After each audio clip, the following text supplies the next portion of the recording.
Well, hello, dear hearts, and welcome back to the Lola Gets channel where we talk about faith, love, and GLP-1s.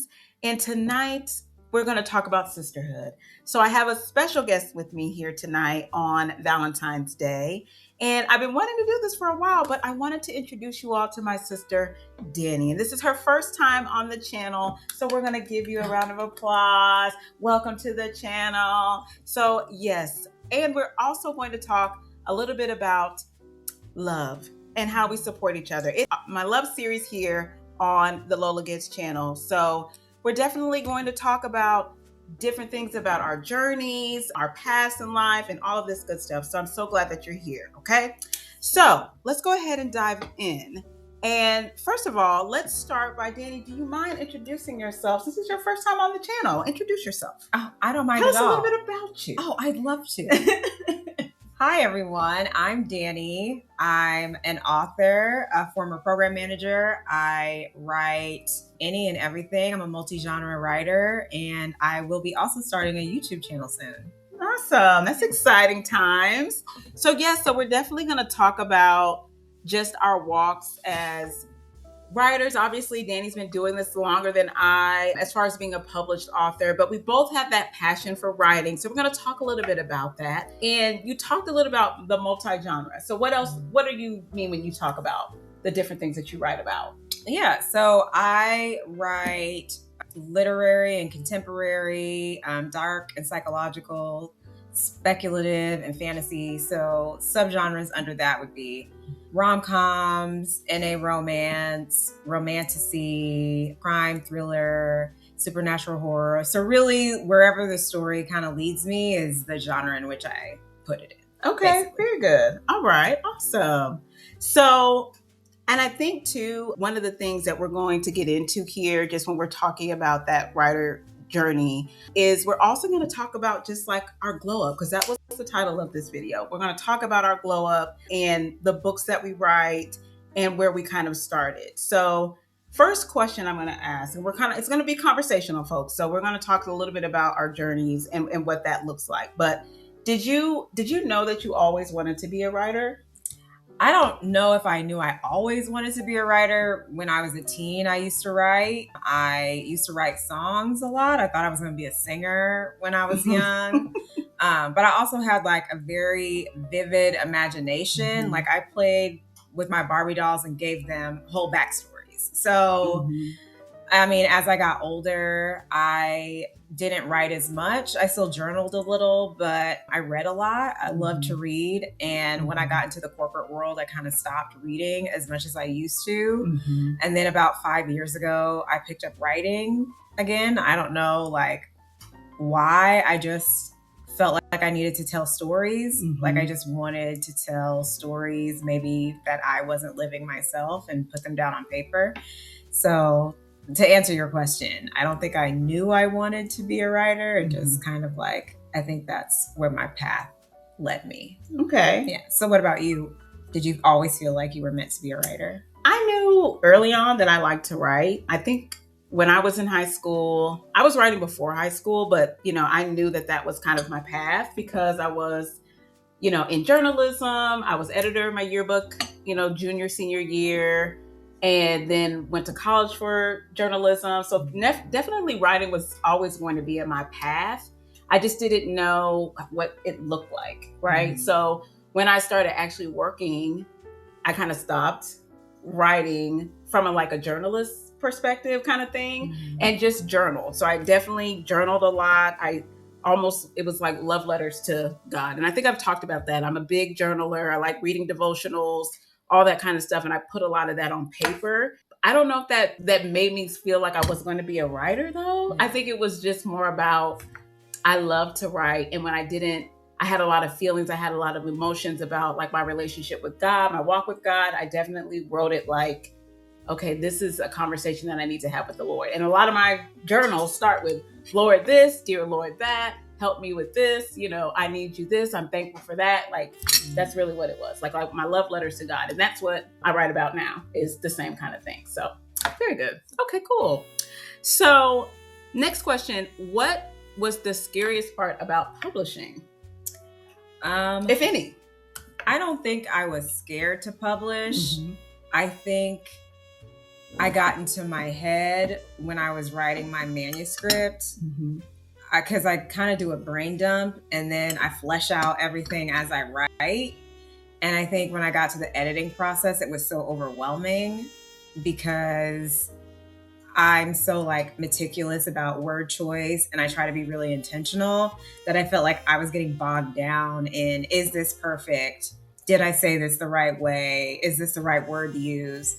So it was more so me stalling, Mm-hmm. not necessarily afraid to publish, but stalling through the editing process, if that makes sense. Okay. So yeah, not afraid to publish at all. Okay. What about you? Was there any part of publishing that you felt was scary? Maybe a little bit, yeah. Like, because and I mentioned this a little bit when I launched Blind Faith, that, there was a book that God kind of gave me decades ago, and it overwhelmed me. Mm-hmm. And I think what overwhelmed me was just the fact of what I was talking about. I was talking about my personal testimony, my personal journey.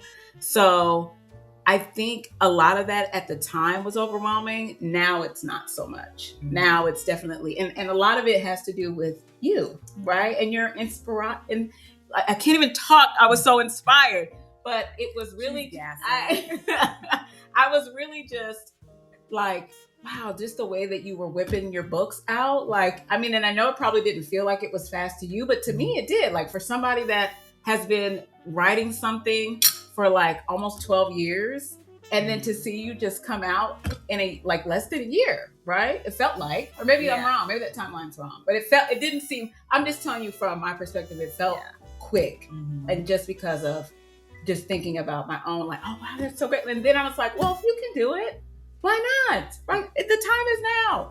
Yeah. So I definitely was overwhelmed by just what God was sharing with me and what he wanted me to do. And then now it's more like, I just feel ready. Yeah. And a lot of it was now not so overwhelmed because I have you as an example of, well, it can be done. It can be done. And that's always a good feeling. Well, I love that. And thank you, sister. Yes. So 5 years ago. Yes. I was writing a lot. I had so many ideas. I just was outlining like crazy. Mm-hmm. So I think when I lost my job and I had to pivot, it was easier to have something to draw from because I already had those outlines, which probably made it seem like I was just whipping that stuff out. But really, like my debut, I wrote after Nana passed because I had a whole lot of feelings and that just came. Yeah. But I was already in 6 chapters deep in The Silent Offering. So. Okay. So. Yeah. Okay. Yeah. Something about, I was thinking about this and talking to Landon about it. It's like something about pain pushes you into your purpose. It really does. Yeah. Like we're in, and I said it on the other video, we're in our Yes, Lord season. Yes, Lord. Whatever you want us to do, that's what we want to do. All right. So I wanted to ask about if you ever doubted like finishing, right? Like if there was any doubt about finishing what you started, like starting, stopping, like how did you feel about that? So I think I have had those feelings about, I don't know if doubting if I would finish. I think doubting if I am even any good at writing. I think I've doubted like myself and if my work is even going to resonate with others, especially when I finish a book.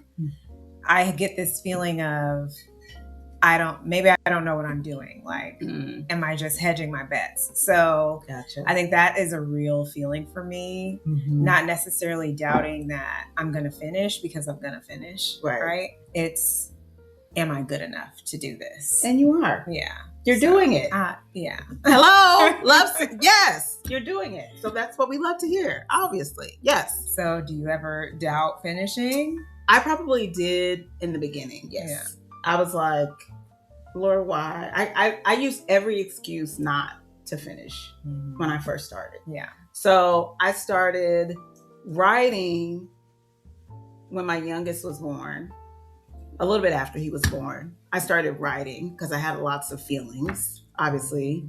And then it was just so much that was going on. It was a lot. So it's like, being a mom and working and doing all these things. I made every excuse. Like, I don't have time. I don't have this. I don't have that. Mhm. I'm still a mom. I'm still a wife. And I'm making the time because I'm not afraid anymore. Yeah. And I think before I was. So I did doubt that I would ever finish the book because I just kept putting it off. I procrastinated. I kept saying no. Like, I got work. I got this. I got that. Like, it was just a lot of things that I just put in front of it.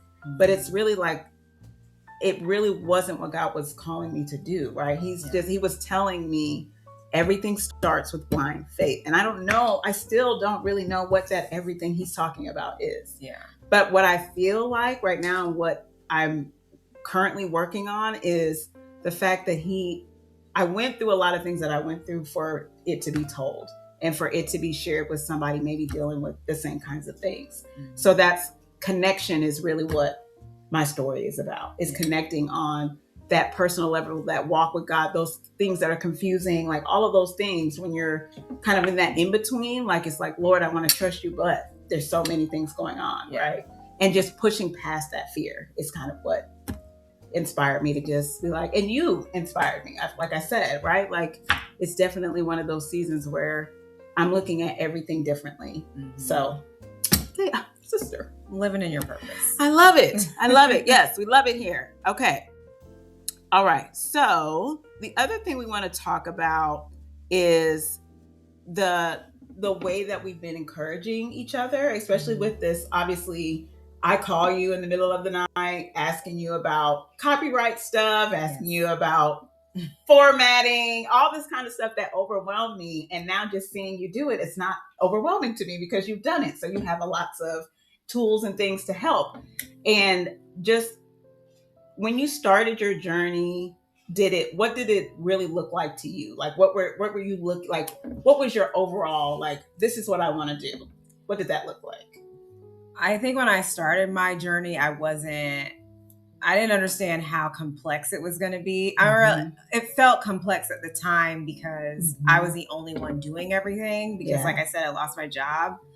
So I had to be my own marketing manager, my own content creator, my own editor, right? I had my friend read my manuscript, but I had to find systems. And I think that's where my program manager brain kind of kicked in. I had to develop strategically, like outlines for myself and calendars and formatting and things like that. Yeah. So the process was overwhelming because I had to tackle so many things by myself. Yeah. If I could pay for a team, I would have a team. Right. So if you're blessed to be able to pay for an editor and somebody to make your covers and things like that, that is a blessing. Mm-hmm.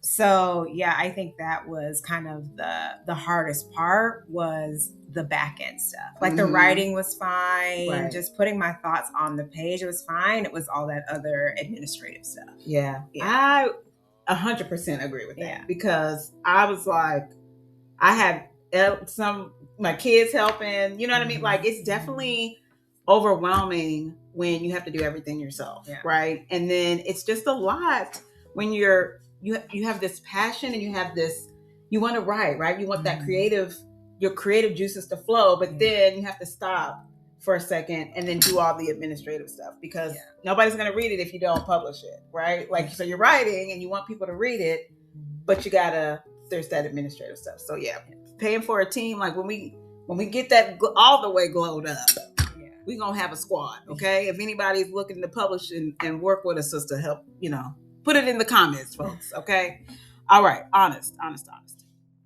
All right, dear hearts. We are going to pause right here for a second because the author conversation between me and Dani, like, literally could have been its own episode. And it deserves to be because we were having a wonderful time talking about each other's journey. I'm so proud of my sister. I'm proud of her journey. And I'm just proud of the discipline it takes to not just start writing, but to also finish, right? So we haven't even touched on the health glow up yet, but we will. In that conversation, we're going to talk about our GLP-1 journeys, the mindset shifts, the lesson. And that's going to come in part 2. So we'll drop that next week. And then in part 3, we're going to talk about love, and not just romantic love, but that sisterhood love, that confidence, and what it really means to evolve. Okay. So hopefully you all enjoyed the first part of that conversation. Please come back for part 2 and part 3. And dear hearts, this is just the beginning, all right? So I'll see you next time in part 2. Have a good evening.